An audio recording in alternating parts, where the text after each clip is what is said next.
Hey, what's good? This is Shan once again from Dre and Shan TV.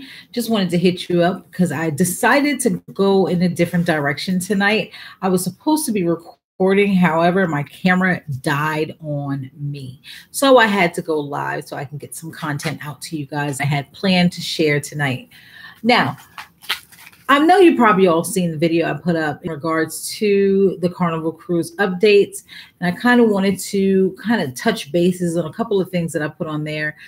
Several people have reached out to me either way of messages, emails, or otherwise to, kind of voice their opinion, either say something that they disagree with. And I respect that and I love it. I do take those comments, everything that is said into account in everything that we do. So I want to kind of just reach out to you all and let you know I did something that you kind of challenged me to do. Someone reached out and said, hey, what about Royal Caribbean and Norwegian? Now, obviously, we all know that I am a Carnival cruiser. I have not taken the opportunity to go out onto Royal Caribbean or Norwegian yet, but we will in due time. So I decided to give them a call, and I called both locations, both cruise lines, to get some information to compare them to what I learned and know from Carnival Cruise Line. Now, if you just bear with me for a few moments, we're going to go ahead and get into this really quickly, and then I'm going to let you get back to your regular day. So give me a sec, and let's see what we got here. First and foremost, I called Royal Caribbean this morning and spoke with Tabitha. Tabitha gave me a great wealth of information in regards to their cruise line and how it lined up to Carnival. I'll show you now. Now, in regards, they do have every package that I spoke about in Carnival. However, the difference is the pricing. The pricing changes quite a bit. And I guess people want to say you get what you pay for. I agree with that in many realms of it. But at the same time, it's one of those things like, why pay extra if the services are not good anyway?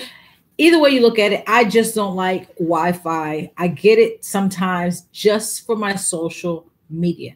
I don't get it for everything else because while I'm on vacation, I like to disconnect from reality, if that makes sense. So Royal Caribbean's Wi-Fi is $25 per person per day. Just one flat fee for the first person in the room. Whereas you have the option on Carnival to either get social media, premium, networking, like different things, different levels. But with Royal Caribbean, it's $25 per person per day. And then let's say hypothetically, if you have 4 people in the room, the first person is 25, the second person is 15, the third person is 10, and the last person is 5. So it's $55 per day for your cabin of 4 and multiply that by 7. That's going to be a hefty cost for just internet. So why not just disconnect? For Norwegian, when I spoke to Mark in Norwegian, Norwegian has an unlimited plan as well at $25 per day prior to getting on the boat.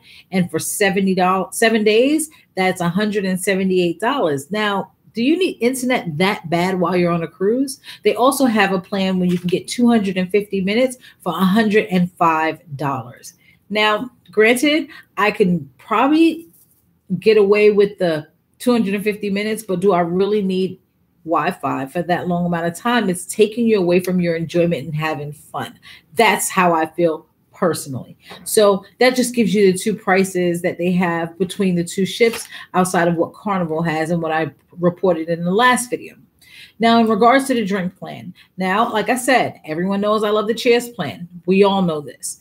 We know this to be true and fact. So the prices for the Cheers plan line up kind of the same with Royal Caribbean because Royal Caribbean has unlimited drink plan, which for adults is going to be all your alcoholic beverages, all your sodas, all your specialty drinks, everything for $55 per day. However, if you're not a person who consumes any form of alcoholic beverages, you can get the same thing minus the alcoholic beverages for $26 per day and still enjoy all the specialty options along with your sodas, milkshakes, everything for $26 a day.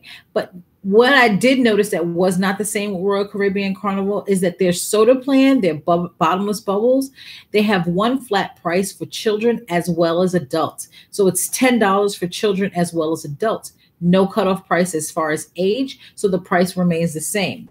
In regards to Norwegian's drinking plan right now, and that's why I asked them. They was telling me about a plan that they have going on right now called Open Bar Unlimited with Ultimate Bar.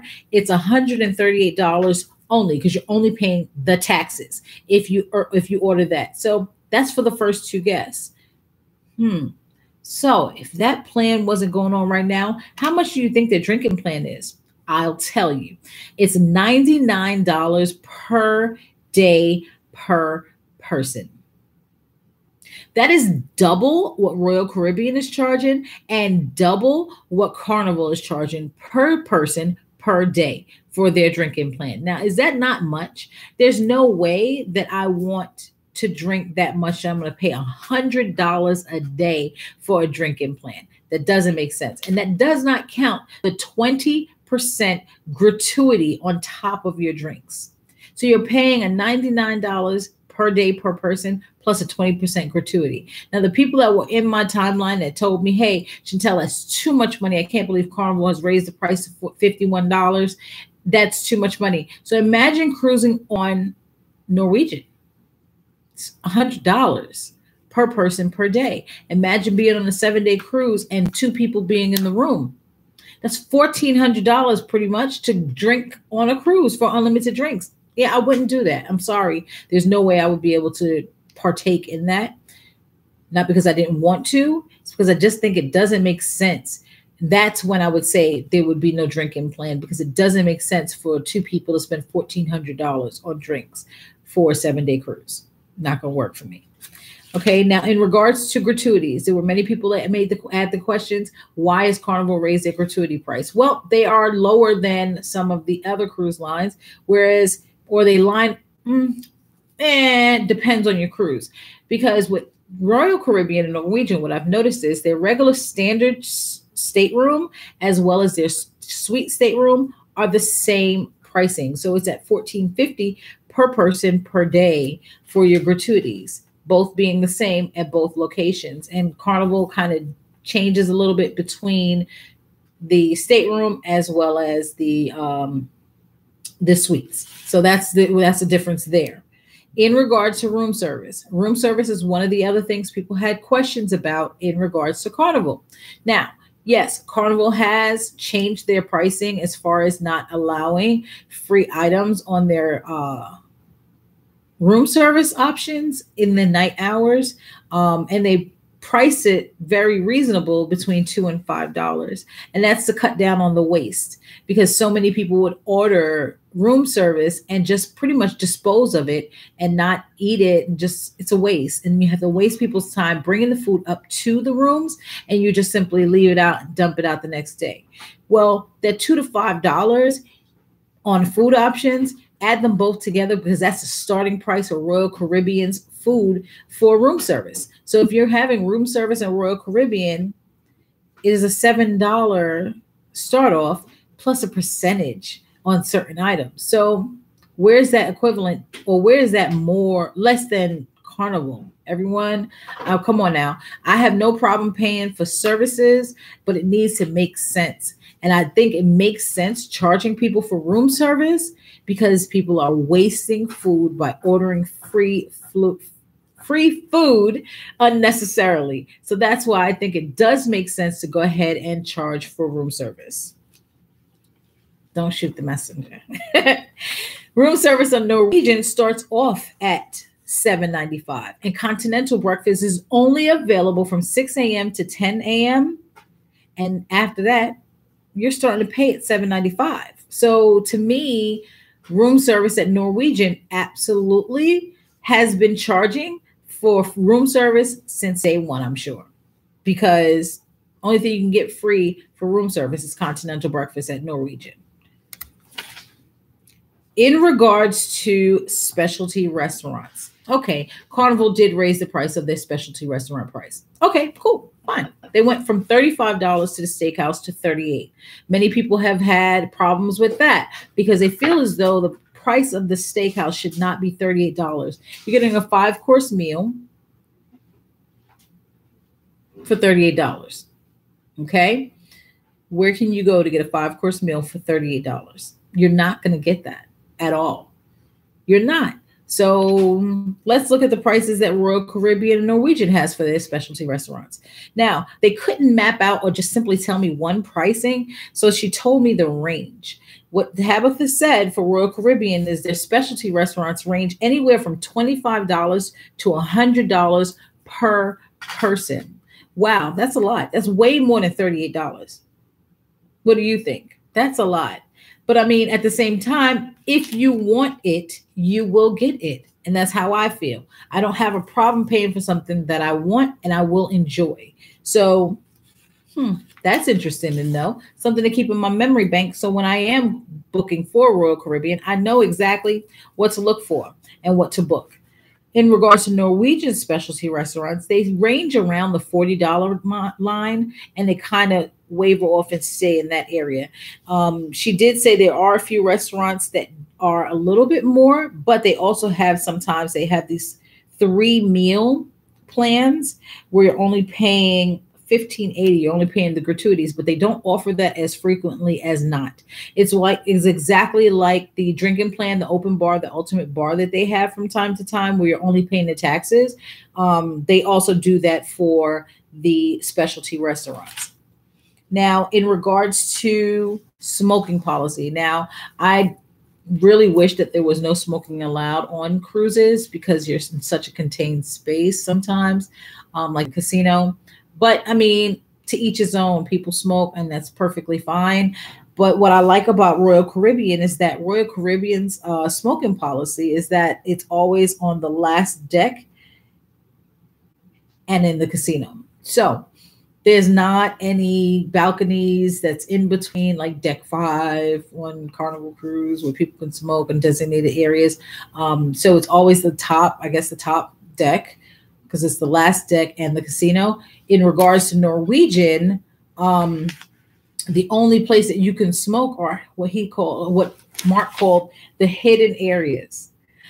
Unless you're a smoker, you won't know what those areas are because they're pretty much hidden because they don't want people to kind of see just random people out smoking. And you also have smoking in the casinos as well. But he says that it's more or less 1 or 2 people you will see. And he said he's a platinum on Norwegian and he cruises quite frequently. Listen, if I work for a cruise line, I will cruise frequently as well. Are you kidding me? I'll be on a cruise every week.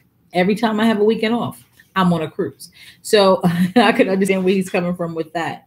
Both of the ships, both of the companies or the cruise lines also have apps. So I did download the app for for Royal Caribbean. And when I went through it a bit, it does give me that same kind of feel of Carnival Cruise. So it does open up to the main screen and it allows you to sign in just like it does with Carnival Cruise. And when you sign in, it'll give you all your information that you need for your cruise. It does allow you to have a texting option so you can text your kids and everything on the ship, which is, I believe he said it was $9. I'm trying to remember. I believe it said it was $9 to have the ability to text and even make little calls, some type of chats that you can do on the ship. Now, again, they have a teen club, and that the teen club, just like with Carnival and Royal Caribbean, they allow for the teens to be kind of occupied and out of the parents' way and being supervised by staff from the cruise ship. So I think, I'm not scared off from Royal Caribbean or Norwegian. I think I definitely want to do both. But I also feel as though I will more like to stay on the Carnival Cruise Line with the larger ships, with the longer distance cruises. because I feel I'm comfortable with them. I like them. I enjoy them, and it's not called a fun ship for no reason. It's a lot of fun. I mean, I'm hoping that I can get the same experience on the other cruise lines. So we'll see. I'm going to try it out and I will let you know how it works for me and my family. So if you have any questions or concerns or anything you want to ask me, definitely drop it in the comment section below. Don't feel free to express yourself, because this is what this platform is about. It's about free expression. As long as we are staying within the area of respect, I'm here for you. So if you haven't subscribed to my channel, now is the time. Hit that subscribe button, hit that alarm to let you know when we post videos. Love you guys. Time for me to get out of here. I'll talk to you guys soon. Bye.